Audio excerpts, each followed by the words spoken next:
1936, Emperor Haile Selassie gave a speech to the League of Nations to say that Mussolini had invaded his country and that there was terrible things going on in Ethiopia. People were being killed, there was mass homicide, and they were basically trying to just clean the country of the Ethiopians. And Selassie went to the League of Nations and said, "Come and help my country. There's terrible things going on here.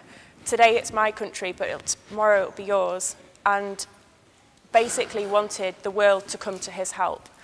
And the League of Nations turned their back. So people represented from all over the world, and they turned their back on him and actually heckled him during his speech. So it just fell on deaf ears. And the reason why they did that was because they didn't want to get involved with something that would affect their countries. They couldn't handle that commitment, so they didn't help. And Roger Gray, who was a member of the League of Nations, heard this speech.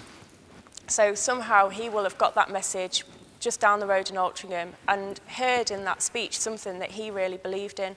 Basically felt that he could do something to help this person, that it was a personal outcry that he could respond to. So shortly after that, Selassie came to stay in Bath, and as you know, he was there for 5 years in exile, and during that time, the war continued in Abyssinia. And Roger wrote to Selassie to say, "I heard your speech, and I'm sorry that nobody responded, and I believe you, I'm with you that fascism is going to affect our country and your country and the rest of the world. When you're in Bath, come and stay with me." So basically, Selassie read this and must have thought that this person does understand where I'm coming from. So he did, he came and visited. Even in some of the things you heard my dad in it when he was giving the speech in the HQ, and he says before he found Rasta, like he was a bit like racist towards, you know, certain English people because they were so against him with the, you know, the colour thing. And I just felt that kind of prejudice, which as a young teenager, it pushed me towards listening to people like Angela Davis, listening to people like Marcus Garvey, listening to people who was talking for the black person. You could say, because in still is a zeal, yes, but not according to knowledge. Because within my growing up, I was very anti-English, anti-white. From 14 till I meet up with the 12 tribes of Israel. And I find that very important to really mention because in the times I was growing up in the early 70s, it was very racial. You could feel it.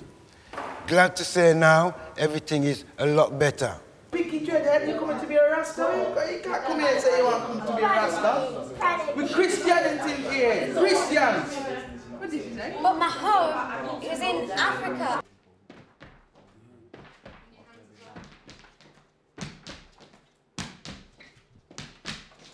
There'll no longer be first class or second class citizens until the colour of a man's skin has no more significance than the colour of his eyes. There will be war, there will be war, there will be war. Let us have a dagger between our teeth, a bomb in our hand, and an infinite gun in our hearts. No one can question the faith of others, because no one is judged only by God. When you're arguing, like I love being here, but yeah, there's something else. You found your real home, your real place. And the other thing is as well, like Haile Selassie, he is a Christian. He's from the Orthodox Church, so that's his thing anyway. Do you know what I mean? It's not separate. It's all one. What are you on about? You have to tell you. Just explain it the best way you can. I want to go to Ethiopia and become a Rasta. What? I agree with her. I'm going with her. You told your friend before you told your sister. The importance of the planters to the state, to the government, and to the economy, the English to the colonial power economy was very important. And so the churches like the Anglican and the Catholic, those churches had to toe the line. They had to keep the slaves in place and teach them that rebellion is wrong and thou shalt not kill. You know, teach them all the good things in the Bible that says, slave obey your masters. You know, but the Baptists were, you know, they were really more like what you call freedom fighters. You know, and that's the history of the American church. Truly. In that they've always been in the struggle for black freedom from the time of slavery.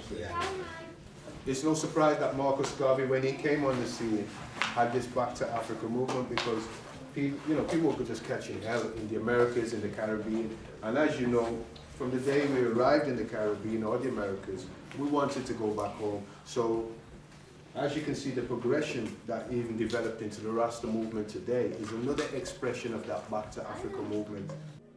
I charge you, daughters of Jerusalem, if you find my beloved, you tell him I'm sick of love. And until the ignoble and unhappy regimes that hold our brothers in Angola, Mozambique, and in South Africa in subhuman bondage that have toppled and destroyed until bigotry and prejudice and malicious and inhuman self-interest has been replaced by understanding and tolerance and goodwill, until all Africans stand up and speak as free beings equal in the eyes of all men, as there are the eyes of human. Until that day, the African continent will not know peace. We Africans will fight if necessary. And we know that we shall win, as we are confident in victory of good over evil.